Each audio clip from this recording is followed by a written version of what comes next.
Oromia Abba Biyya Mata Oromo Moti Oromo Abba Seena Abba Seera Magarsa Biyya Abdi Oromia Gachana Biyya Kenya Abdi Hunda Kenya Rabbirra Kenna Kenya Sanyi Tadde Birru Abba Milki Abba Murti.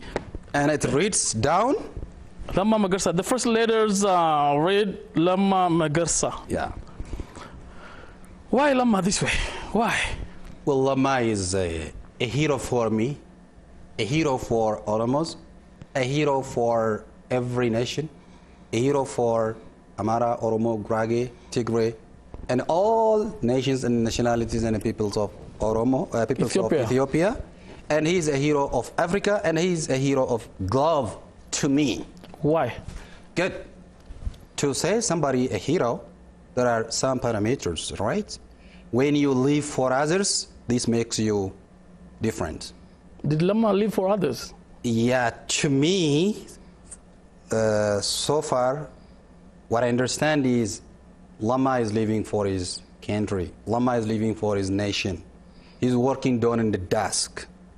He's struggling for the change, and he is a leader of the change. He's a very good driver to bring the change, and he's a good leader. He's not a boss. So for me, such a person is a leader. That is what I appreciate. Team Lama is entitled from the practical work that this team has brought a relative change for this country, has fought for the struggle of, has fought for the freedom of nations and the nationalities and the people. So we are coming to the brighter part of the world from the dark one. So such heroes must be considered, and they must be appreciated when they are alive. All right? That's why I'm giving this attention in my Fire Oromia, or the beautiful Oromia. There are a lot of heroes, including Lama, Dr. Abiy, Jawar, and others. And when I say this, I'm going to, I have to make clear that these are not the only heroes in Ethiopia. There are a lot of heroes in Ethiopia. Because I'm writing in Afan Oromo, and my topic is directly related with Oromia, that's why I'm appreciating the heroes in Oromia. So, on top of this, I would like to say that there are a lot of heroes in Amara, in Tigray, in South Nation nationalities and the peoples, in Somalia, in Afar, in everywhere in Gambela. There are a lot of heroes to be considered and appreciated. So what I'm talking right now on this point of discussion is just my point of view is in Oromia. That's why I'm talking only about Lama. You contributed your share, and others can also write about other heroes and heroines in the regional states. And that totality brings to the heroes in Ethiopia. And he did a lot of things like Abdissa said, Lama Magarsa Wako. Now, actually, he dropped out from Addis Ababa University studying his PhD. Let's go to this publication.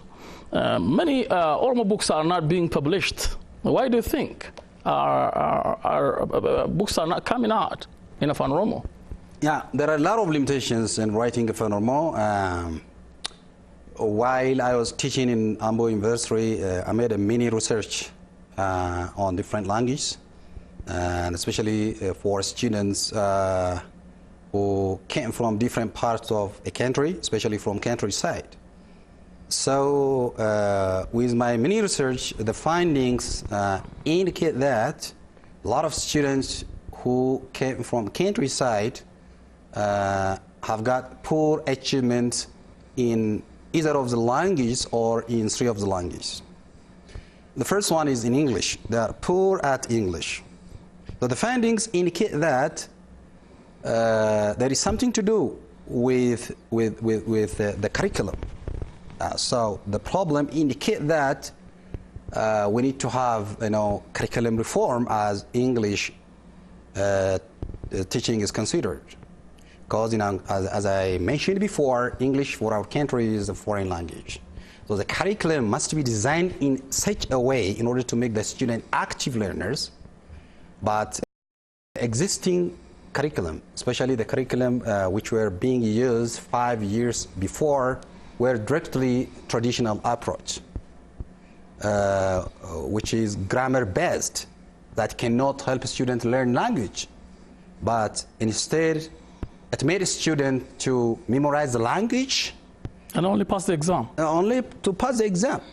And they study only to pass grade 10, grade 8, grade 10, grade 12, and only to graduate from the university. There is something to be done as curriculum reform is considered. To fill that gap. And the other is America's language. It's not something else. It is like Afan-Romo, it is like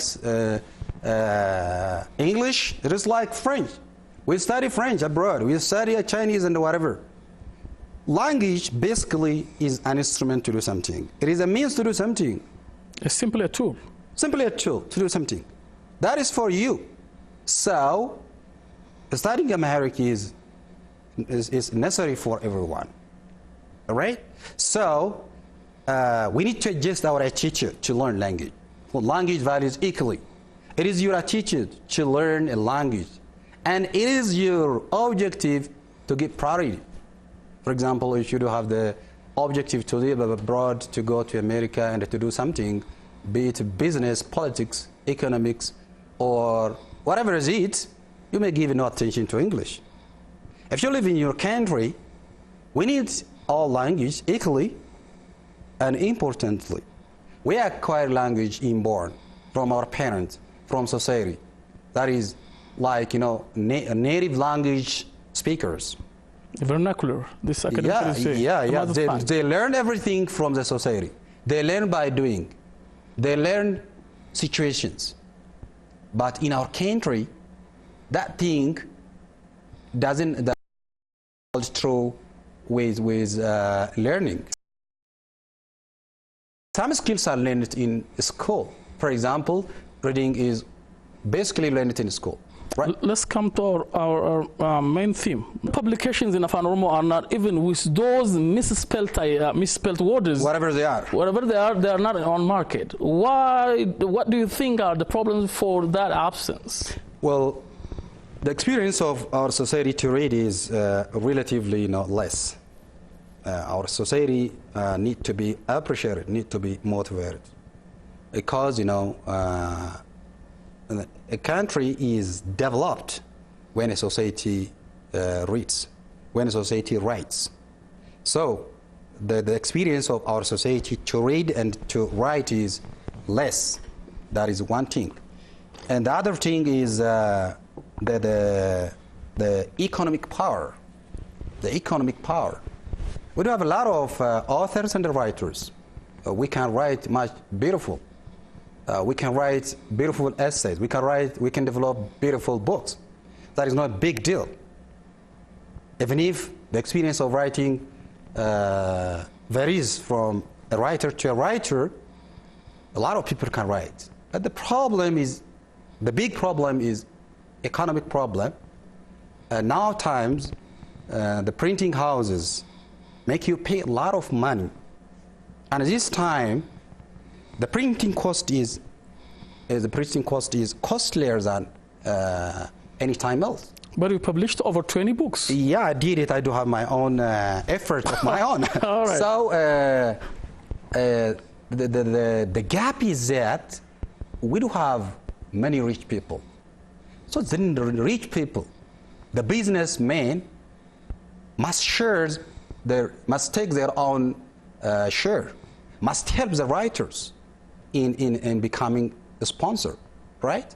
So we don't have many sponsors as foreign countries are considered, right? So even in Amharic language here in Finfinne, you see, it's better, maybe better, but the same thing is true with Amharic too. Yeah. So a little bit is the burden is in Oromo writers. Writers are the backbone of a society, as journalists are too. So they must be encouraged. They must be motivated. Not a big deal, but money makes things easier, right? Sure. So to make things easier, we need to help each other. So my message to Oromo rich people, to Oromo business people is that let's encourage the writers and our artists so that we can develop beautiful books, beautiful artists too. This is my message. That's why the problem. And the other is the distribution. The government must take its own role as distributing the books is considered. There are constraints as transport is considered. I'm a writer. I write whatever my book is, whatever the content is.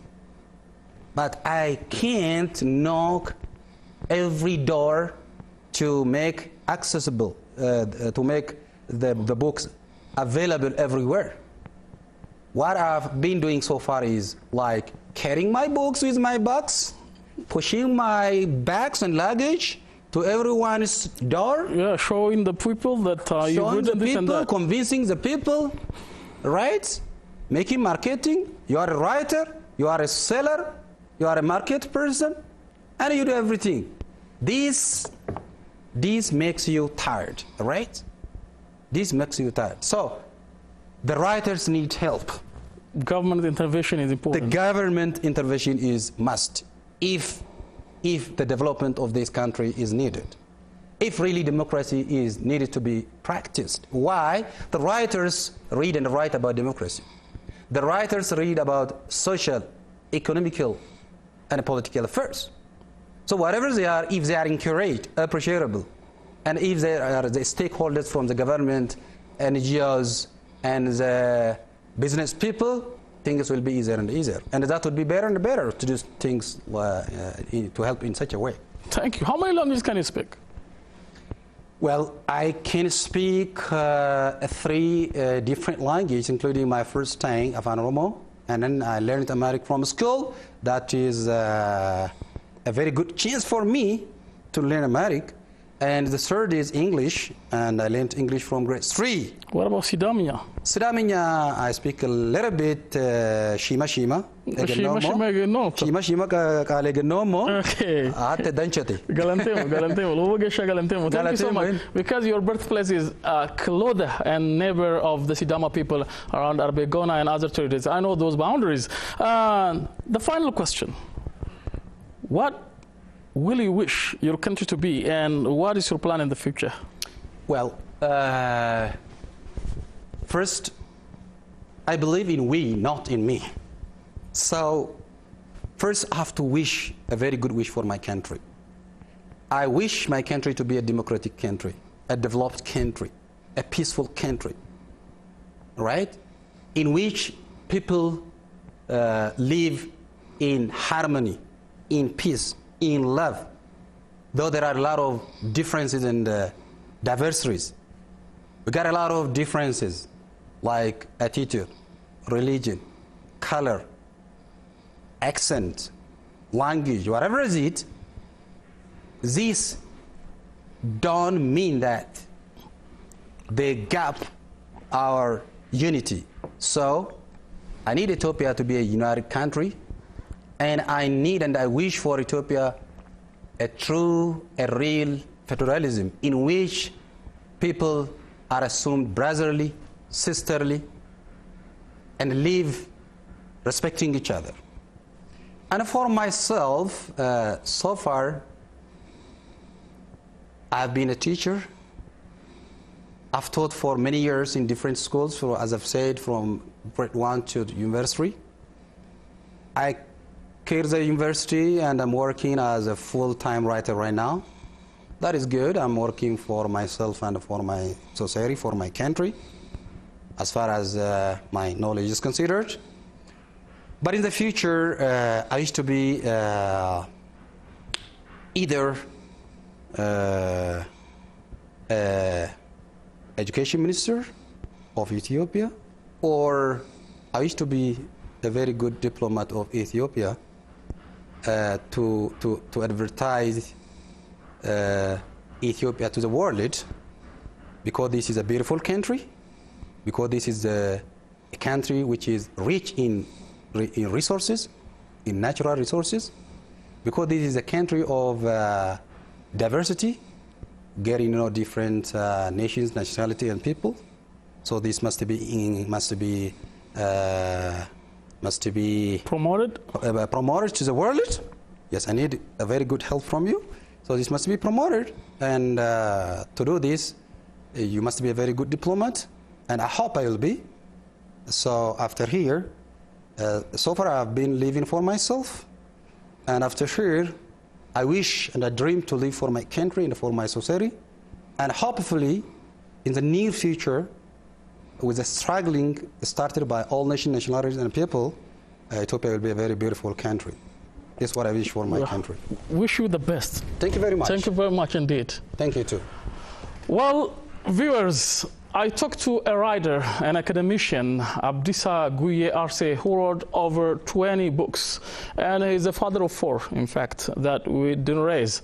And he has a plan to be either Minister of Education of Ethiopia or to be a diplomat of the country to promote this wonderful nation, the land of origins. And we raised a lot of things about quality education. We raised about quality of English language learning in Ethiopia, and from elementary to even the universities and colleges. And we talked about politics, we touched it of course, and socio-political and economic issues have been raised in our discussion. I hope you've enjoyed that interview with Abdissa Guye Arse. I'm Anwar Khalil with some Thank you for watching. Have a good time. Bye-bye.